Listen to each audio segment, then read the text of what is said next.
The American frontier was not a place for the weak of heart. It was a land stretched wide beneath an unforgiving sky, where the sun burned the earth by day and the cold crept in like a thief by night.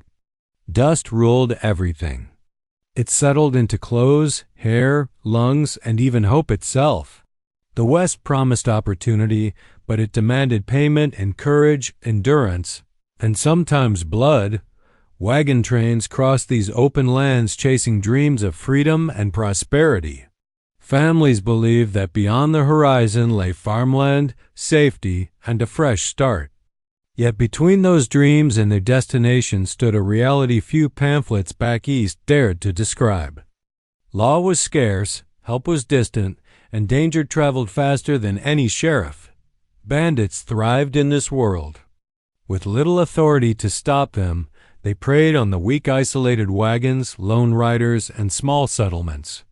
To them, the frontier was not a place of hope but a hunting ground. A gun and a fast horse were often the only laws they recognized.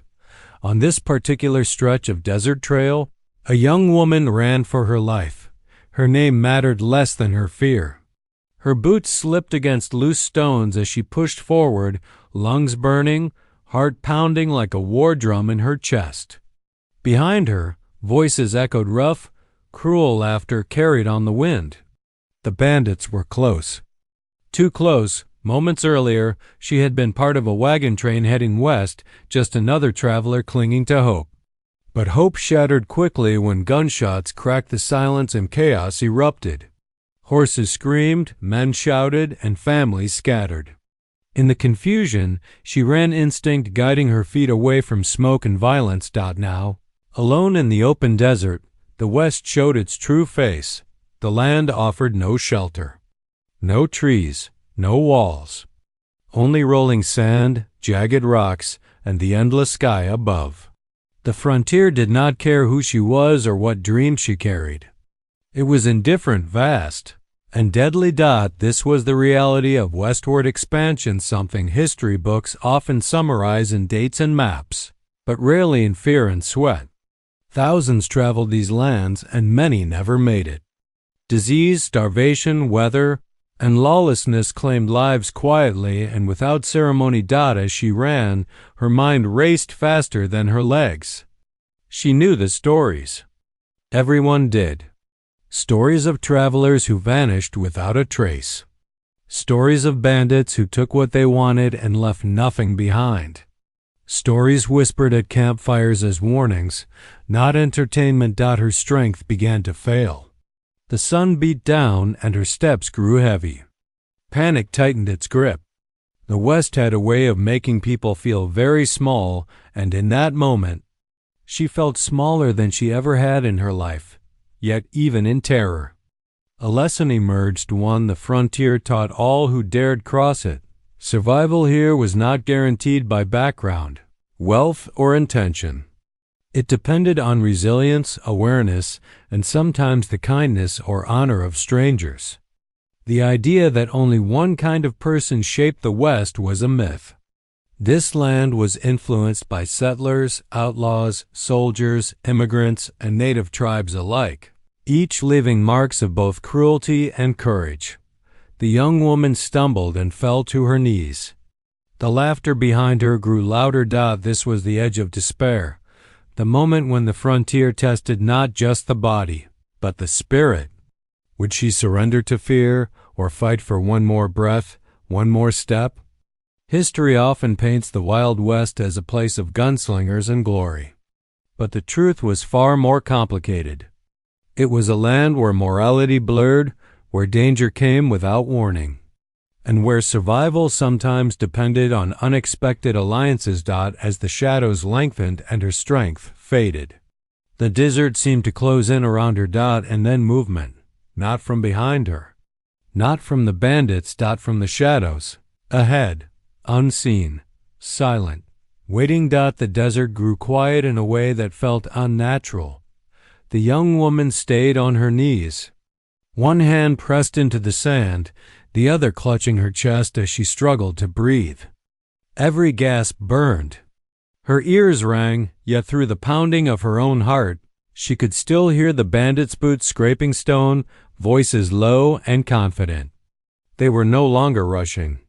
They knew she had nowhere left to run. Fear on the frontier was not sudden. It crept in slowly, tightening like a noose. It whispered that help would not come, that the land was too wide, the sky too empty, and the world too indifferent to notice one life slipping away. She forced herself upright and staggered forward again, though each step felt heavier than the last. Her legs trembled, weakened by thirst and exhaustion. The sun hovered low now, painting the desert in long shadows that stretched like dark fingers across the ground. Shadows were dangerous at this hour. They hid rattlesnakes, broken rock, and men who preferred not to be seen. The bandits understood this land well. They used it the way hunters use tall grass, letting fear do most of the work. Her thoughts turned frantic. She wondered if she should hide, though there was nowhere to hide. She wondered if she should scream, though no one would hear. She wondered if she had been foolish to believe the West could offer her something better than what she had left behind. This was another truth of the frontier, one rarely written in bold letters. Many came west not chasing riches, but running from lost failed farms, broken families, debts, or grief. The promise of a new beginning pulled them forward, even when the road ahead was cruel. Her foot caught on a rock, and she fell again, this time hard enough to knock the breath from her lungs. Pain shot through her palms. She tasted blood. The laughter behind her stopped. Silence followed. That silence frightened her more than the noise ever had. She stayed still, barely daring to move, hoping foolishly that if she did not rise, she might disappear. The desert offered no such mercy. Dust clung to her dress, and the setting sun outlined her form against the open land. Footsteps approached. Her mind raced through everything she had been taught. Stay calm. Protect yourself. Survive. Yet none of those lessons prepared her for the helplessness of this moment. The Wild West demanded strength, but it also revealed how fragile a single person could be when stripped of protection. Then something changed. A sound not behind her, but ahead, soft, deliberate, not rushed, not careless. She lifted her head slowly. The shadows near a line of rock shifted. For a heartbeat, she thought her fear had finally broken her senses. But the movement came again, controlled, purposeful. Someone was there. Her fear deepened. Another bandit, perhaps? Someone waiting to cut off her last path. She pushed herself backward, scrambling weakly, eyes fixed on the darkness. The frontier was filled with unknowns, and most of them carried danger. Travelers learned quickly that trust could be fatal. A shape emerged. Tall, still, silent. The figure did not rush forward, did not raise a weapon, did not speak. That restraint unsettled her. As her eyes adjusted, she saw details: leather worn smooth by time, a posture calm and grounded, like someone who belonged to this land rather than fought against it. The man's presence felt different from the chaos behind her, where the bandits brought noise and cruelty. This figure carried stillness. The desert seemed to hold its breath. This moment reflected another overlooked truth of frontier history. Danger did not always announce itself, and neither did salvation. Many encounters in the West were decided in seconds, shaped by judgment, instinct, and choice. The bandits' footsteps grew closer again. One of them cursed under his breath. The figure in the shadows moved at last, just one step forward. Moonlight touched his face, revealing dark eyes sharp with awareness. He was Apache. Her breath caught. She had heard stories, some fearful, some respectful, most exaggerated by rumor and misunderstanding. The West thrived on myths, especially about those it did not try to understand. He raised one hand slightly, not a threat, but a signal. Then, in a voice low enough to calm rather than command, he spoke. I came to save you. The words did not erase her fear, but they cracked it. For the first time since the attack, hope, small and fragile, found room to breathe. The young woman's heart pounded as she stared at the figure before her. The Apache warrior's presence was like a calm eye at the center of a storm. He did not carry the anger or cruelty she had expected from the stories she had heard. Instead, he carried a quiet confidence, a sense of belonging to the land that she could not yet understand. Her fear, though still thick and raw, was tempered by curiosity. There was something in his posture, the way he stood so firmly on the sand, that suggested he was not there to harm her. In the West, people learned quickly. A still figure in the shadows was as dangerous as a gun. But sometimes it could also be salvation. He stepped forward a little, the sun glinting on the edge of his knife, though it was not raised. His dark eyes scanned the horizon, alert to every movement. Then he spoke again, softly but clearly, "I came to save you." The simplicity of the words carried a power she could feel in her chest. Not a boast, not a demand, just truth. She wanted to respond, but words failed her. Her throat was dry. Her lips trembled. The reality of the situation pressed down. She was being hunted, and the desert offered no allies except for this stranger. He gestured for her to follow, and with careful steps, he led her behind a formation of rocks that could hide them both. The bandits were closer now, their crude voices echoing across the canyon. The young woman's pulse hammered in her ears. Every instinct screamed to run, but run where?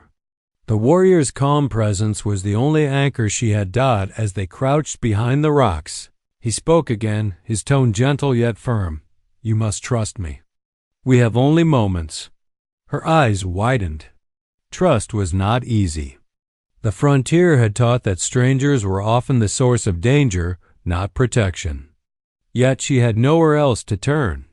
Slowly, she nodded. He surveyed the terrain, pointing out small details she had missed in her panic. Shadows where they could hide, rocks that could provide cover, paths that the bandits would likely take. Every move he suggested carried the weight of experience. He knew the land in ways she could never imagine. The Apache warrior's skills reflected centuries of knowledge passed down through generations: how to read the earth, how to anticipate danger, and how to use the environment to one's advantage. The West was not conquered by brute strength alone. It was survived through awareness, strategy, and respect for the land. As the bandits drew nearer, the young woman began to notice something unexpected. The warrior did not see her as helpless. He treated her presence as significant, not as a burden. For the first time, she felt a strange mix of relief and empowerment. She realized that survival in the West required both courage and guidance, and in that moment, she understood that sometimes help came from the most unexpected sources. He handed her a small knife, simple but sturdy. "If necessary," he said, "but only if you must defend yourself." She accepted it with trembling hands, not because she wanted to fight, but because he trusted her with a role, no matter how small. In that gesture, she felt a lesson the West rarely offered openly, that courage was not the absence of fear, but the ability to act despite it. As the bandits' laughter grew closer, she felt a strange calm settle over her.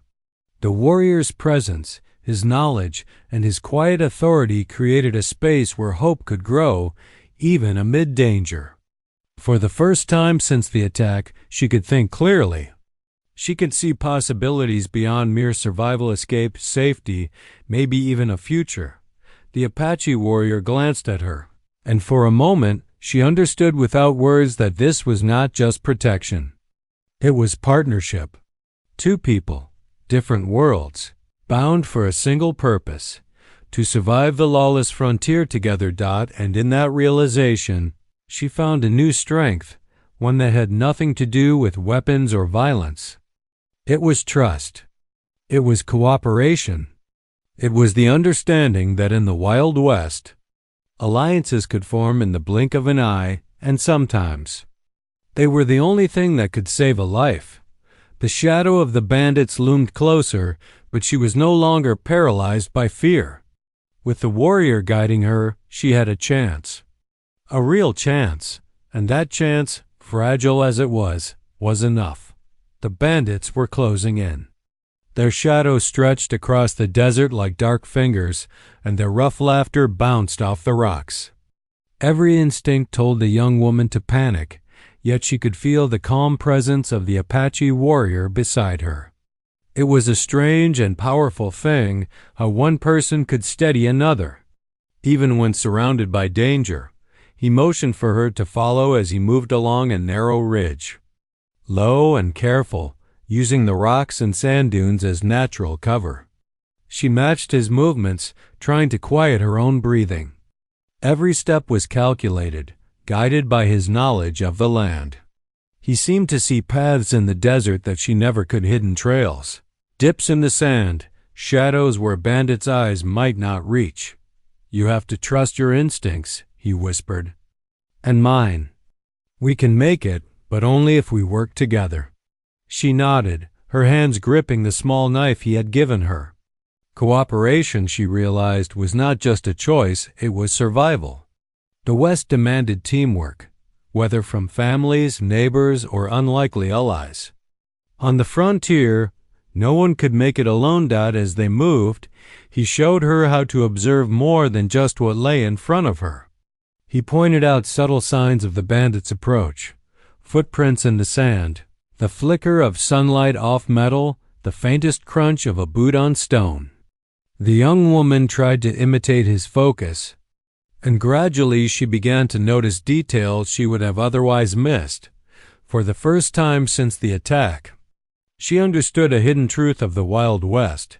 The land itself could be a teacher. Those who listened, observed, and respected it had an advantage over those who relied solely on speed or force. Survival depended on understanding, not dominating the environment. The warrior paused behind a large boulder and gestured for her to crouch. From their vantage point, they could see the bandits moving ahead, unaware of the two figures in the shadows. One of the men kicked a rock, sending a small cloud of dust toward their hiding place. The warrior leaned close and whispered, "We move on my signal. Count your steps and stay low." She nodded. Her heart pounded, but she felt a growing sense of confidence.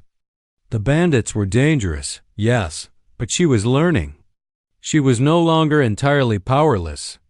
Courage, she realized, was not about fighting fear. It was about choosing action despite it. At the warrior's signal, they moved. Step by careful step, they navigated the rocky terrain, using the land as both shield and guide. The young woman felt a strange exhilaration. Danger was still present, but she was not just running blindly. She was participating, cooperating, and surviving with intention. During a brief pause, she glanced at the warrior. His eyes were steady, alert, and yet there was no arrogance. He did not see her as a burden or a helpless charge. He saw her as a partner in survival.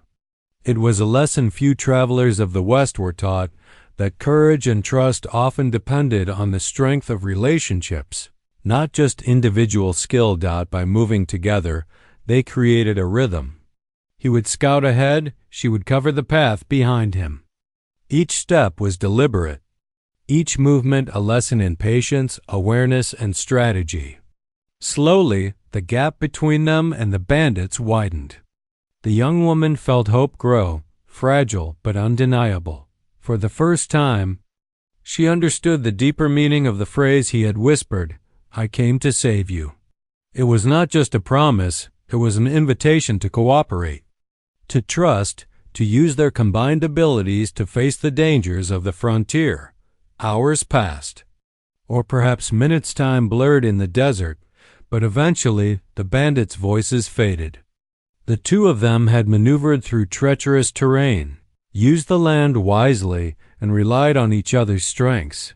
The young woman finally exhaled. Relief washed over her, and with it came gratitude and respect. She had learned something that the West did not teach in schools. Courage multiplied when paired with cooperation.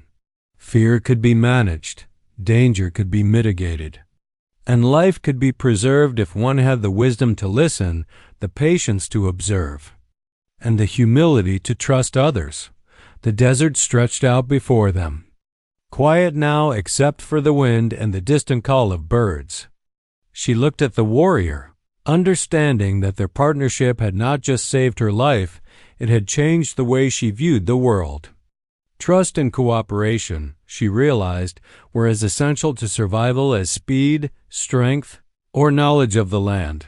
The West had tested her, and she had passed because she had not faced it alone. The desert had finally quieted. The young woman and the Apache warrior crouched behind a ridge, watching as the bandits struggled through the rocks and sand, unaware they had been outsmarted. The men were reckless, overconfident in their pursuit, believing that fear alone could corner anyone. But the frontier did not favor recklessness. The warrior's eyes were sharp, taking in every detail: the uneven terrain, the sun glinting off a knife belt, the way the leader of the bandits paused to shout orders. He did not rush or strike impulsively. His training, honed over years of survival in the harshest lands, taught him that strength alone was not justice. Timing, patience, and strategy often carried greater weight. You see, he whispered to the young woman, violence is easy. Justice is harder. She looked at him, puzzled. She had survived by fleeing, by hiding, and by following his guidance. But justice? Wasn't justice the job of the law, the sheriff, or the government? In the West, he continued, we often have to make our own way. But there is a difference between revenge and justice. Revenge kills without thinking. Justice protects what is right. The young woman felt the weight of his words. In her panic and fear, she had imagined striking the bandits herself, wishing she could hurt them as they had hurt others. But the warrior's calm reminded her that survival did not mean giving in to anger. It meant acting with wisdom. Using the terrain, the warrior led them down a narrow canyon where the bandits could be trapped. Small rocks and ridges forced them to slow, while the wind carried their sounds away. Soon, they reached a point where the bandits were funneled into a single path, a natural choke point. The warrior stopped and turned to her. Stay behind me. Watch. Learn. She did, her eyes wide, heart still racing. She watched as he stepped into the open just enough to signal that he was not afraid. The bandits, seeing a lone figure standing calmly, mistook confidence for weakness and rushed forward. But the warrior had already calculated their path. With precise, non-lethal movements, he disarmed them, guiding their weapons away from themselves. Then came the final lesson. Instead of striking them down, he forced them into a situation where the desert itself delivered consequences. They found themselves trapped, their horses unable to pass the rocky ridges, their escape routes blocked. Humiliation and frustration replaced their confidence. The young woman realized something profound. They had been defeated without a single life lost. Justice had been served, but it had not required bloodshed. The warrior's choice reflected a deep wisdom of the West that history often overlooked. True courage and leadership were not shown in killing, but in protecting life while ensuring wrongdoing was corrected. You see why I said justice is harder? He said quietly. It is not the loudest gun, the fastest draw, or the sharpest knife that brings safety. It is patience, thinking, and understanding. Power without wisdom is meaningless. She nodded, absorbing the lesson. The bandits, now disarmed and trapped, yelled and cursed, but there was no fear left in her. She had survived, yes, but she had also witnessed a higher form of courage. As the desert sun began to set, painting the horizon in hues of red and gold, the young woman felt a sense of closure. The bandits would face their consequences, and she would walk away with more than just her life. She had learned respect, courage, and the importance of measured action. The Apache warrior turned to her, his expression calm. "Let's move before the others come. There is safety ahead." She rose, feeling taller than she had before. Fear still lingered, it always would, but it no longer controlled her. She had learned that courage was strengthened by cooperation, wisdom, and patience. And most importantly, she had learned that survival did not demand cruelty. Only judgment. In the West, life was hard and danger was ever present. But justice, tempered with wisdom, could prevail. And in that truth, the young woman found not only hope but a moral compass that would guide her long after the desert faded behind her.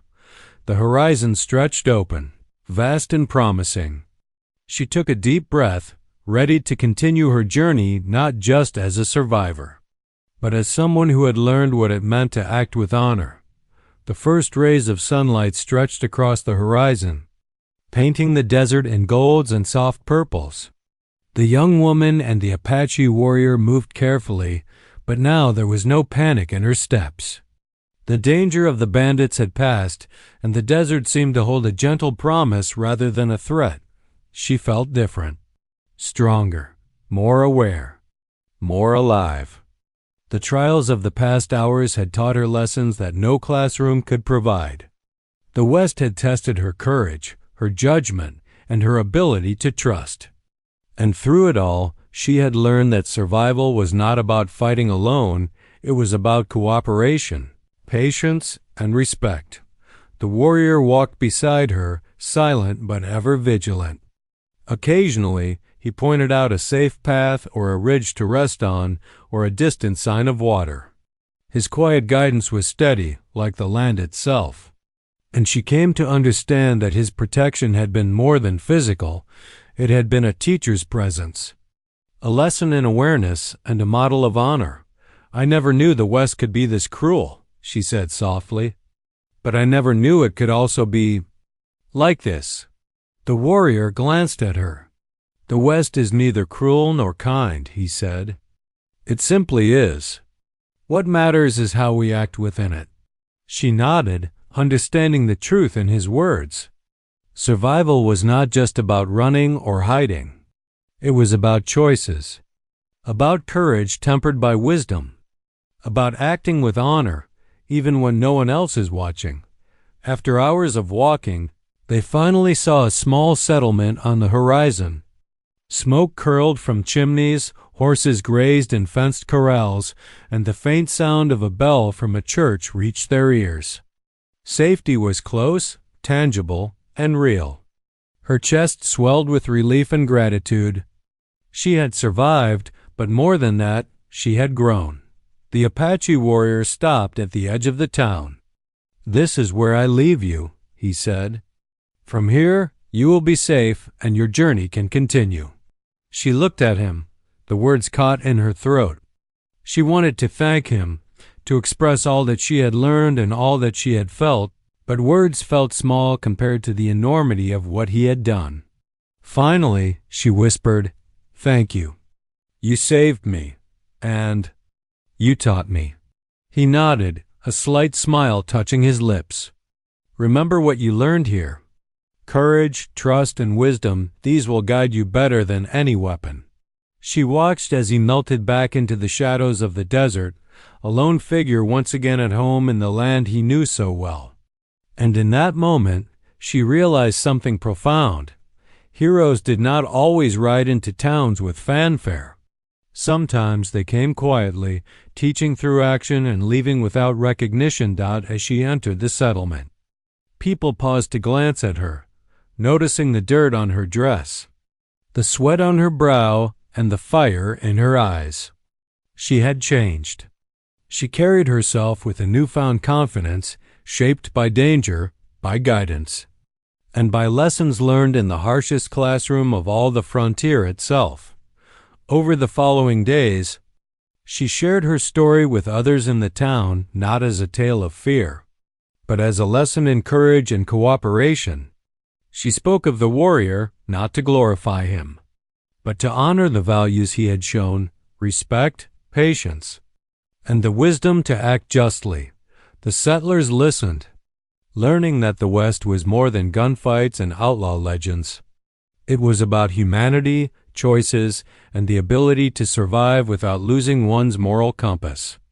The young woman became an example herself, a living testament to the idea that even in the wildest, harshest places, people could choose honor over cruelty, wisdom over recklessness.